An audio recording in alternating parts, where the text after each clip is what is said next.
Friends in Christ, what's the greatest sight you've ever seen? Is it the ocean? Or the mountains? Is it a sunset? Or a sunrise? Is it the Grand Canyon? Or the Eiffel Tower? Is it Ireland? Or Israel? Or perhaps for you, your eyes delighted in seeing your first child or grandchild born. Or maybe for you, it's the smile on your spouse's face. Or maybe it's the greatest Christmas gift you've ever received. In this world, there are many wonderful sights that our eyes can behold. But today, as we spend some time with God in His Word, as we look at the transfiguration of Jesus, today we are going to see that there is one sight that shines brighter than all the others. There's one sight that drives out fear, and it gives eternal peace to us. What is that sight? Let's look and see. The Gospel writer Matthew tells us that Jesus led up on a high mountain Peter, James, and John. And these three disciples, well, they had never seen anything like this before. I mean, sure, okay, they had seen Jesus, the man that they spent a lot of time with, the man they ate with and laughed with and cried with. They had seen Jesus do things that normal men cannot do. They had seen him walk on water and change water into wine. They had seen him heal the sick and even raise the dead.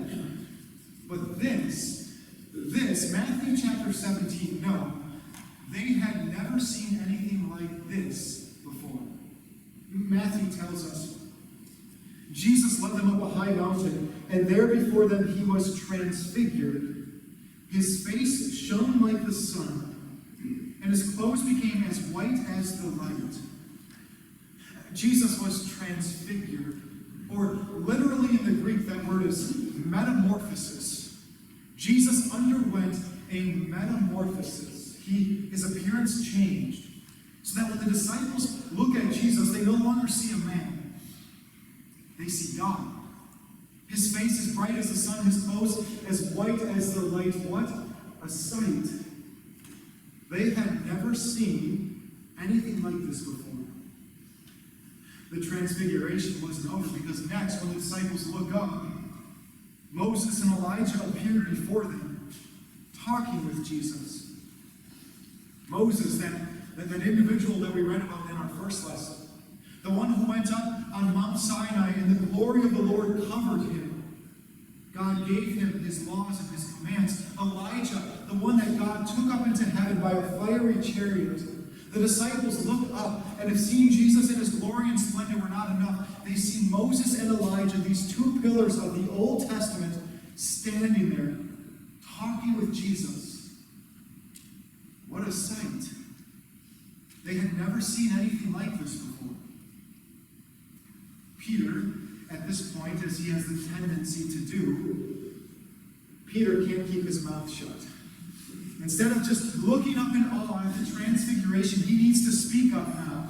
And he says to Jesus, Lord, it's good for us to be here. If you wish, I would put up 3 shelters, one for you, one for Moses, and one for Elijah. When Peter looked up, he knew one thing. This is good. What he is seeing on this mountain, Jesus revealing his glory, an amazing sight to see. Peter knew this is good. Peter doesn't want to leave. But he misses the point. Peter misses this point. Jesus does not reveal his glory on this mountain. Jesus is not transfigured on this mountain so that he can stay here in his glory.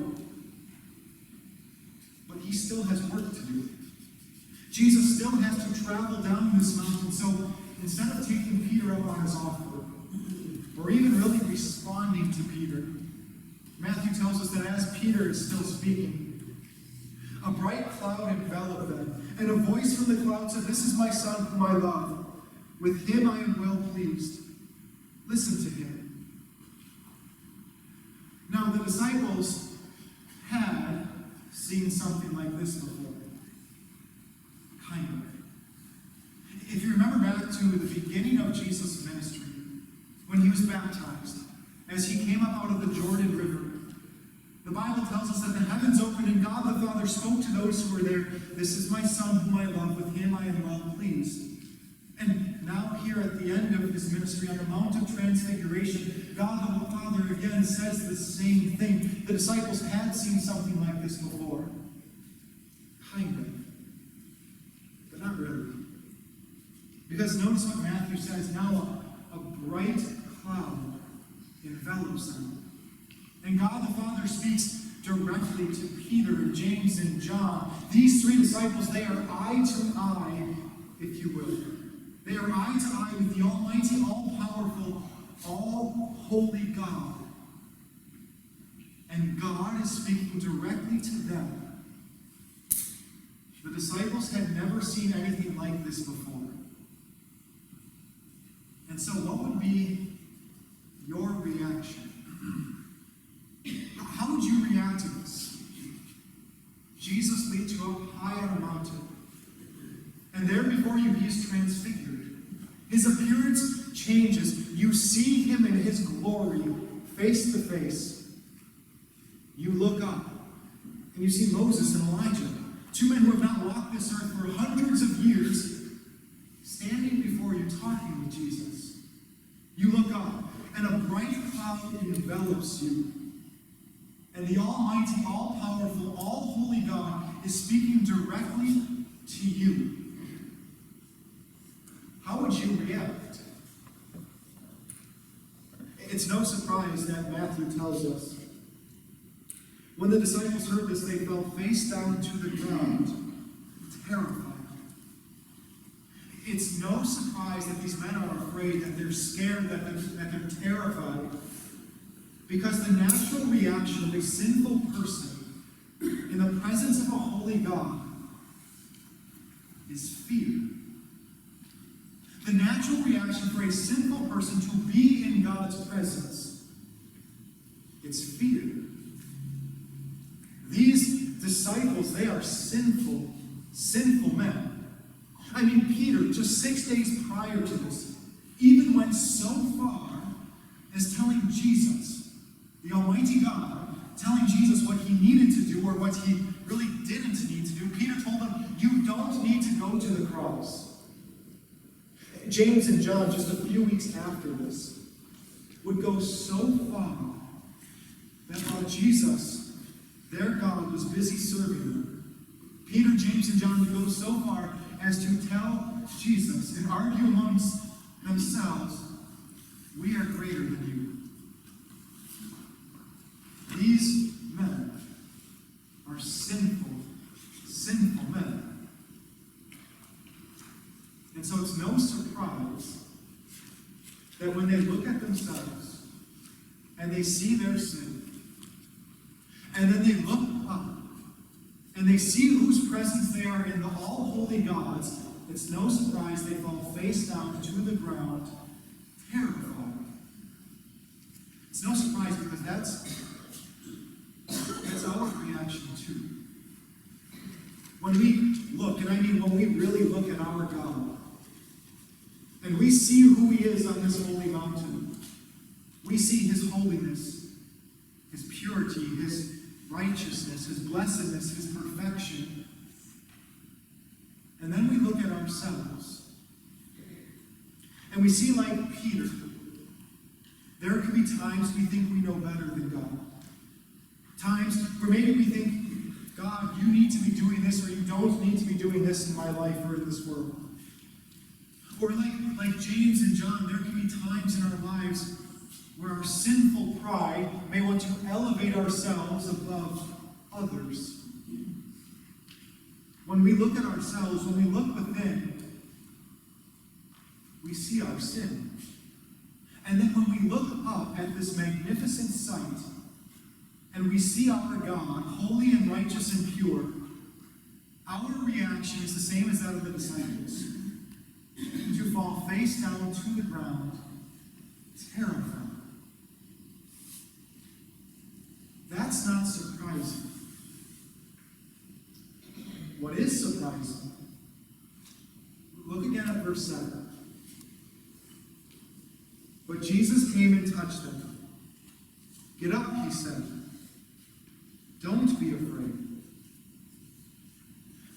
What is so very surprising is that when our holy God looks at us, and I mean when he really looks at us and he sees our sin, he knows we are imperfect people. When he sees and knows that we deserve nothing but his wrath and punishment, what is so very surprising is that our holy God, his first reaction is not righteous indignation or judgment, but it's love. It's love for the sinner. It's love for you.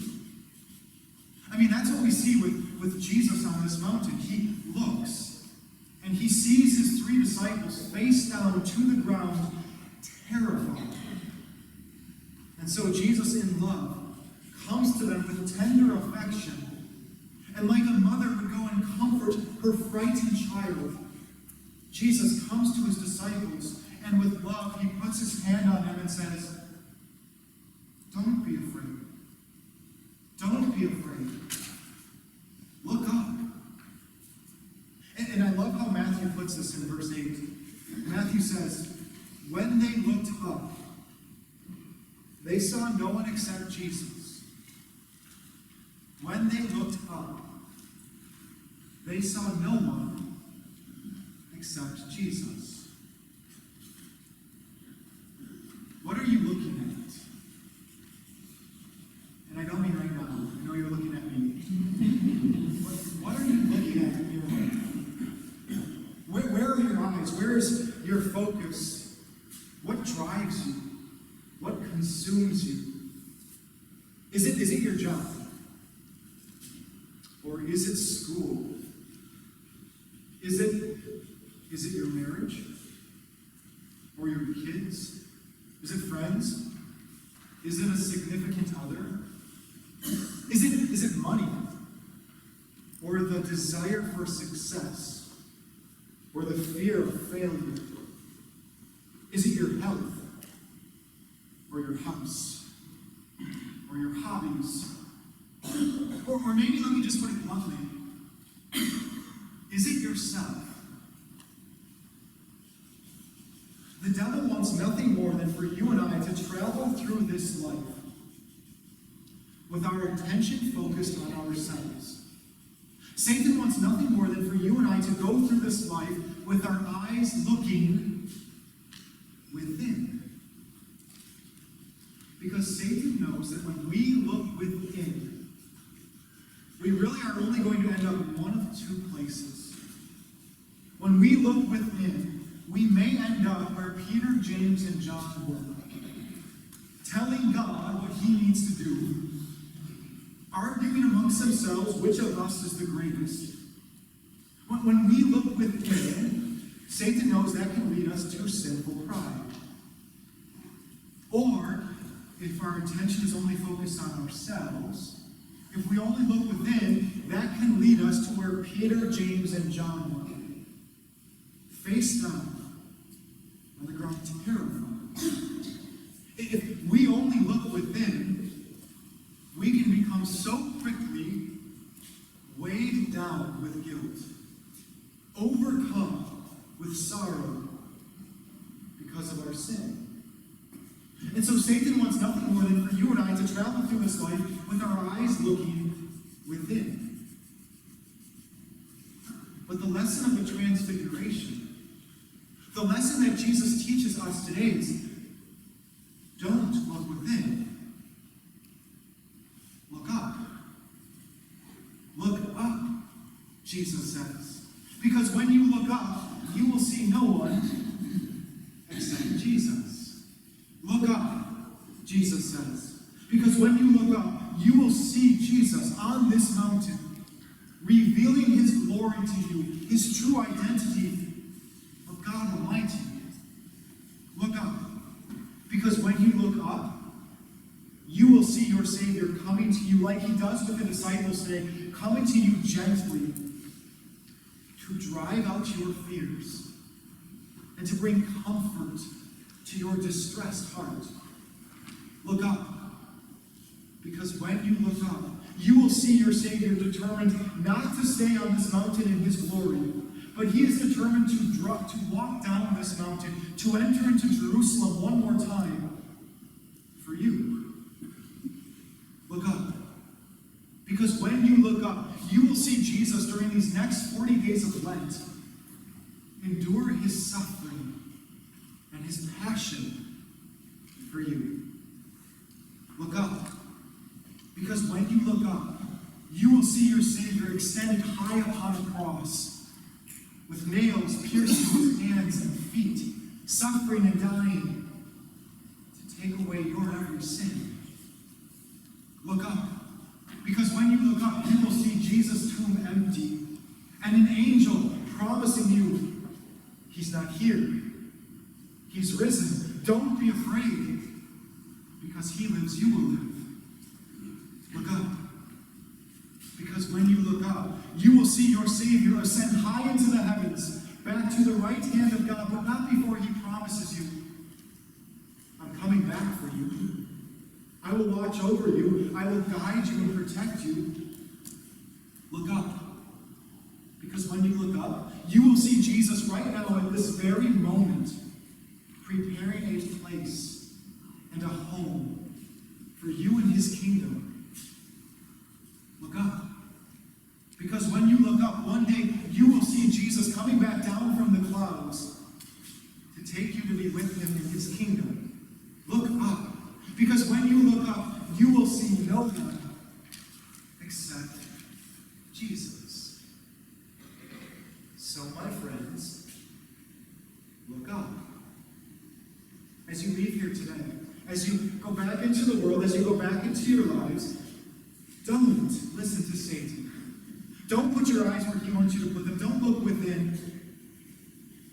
But this next week, look up. Come back to Risen Savior on Wednesday for our Ash Wednesday service. Join us as we look up to Jesus and bring him our confession and sin.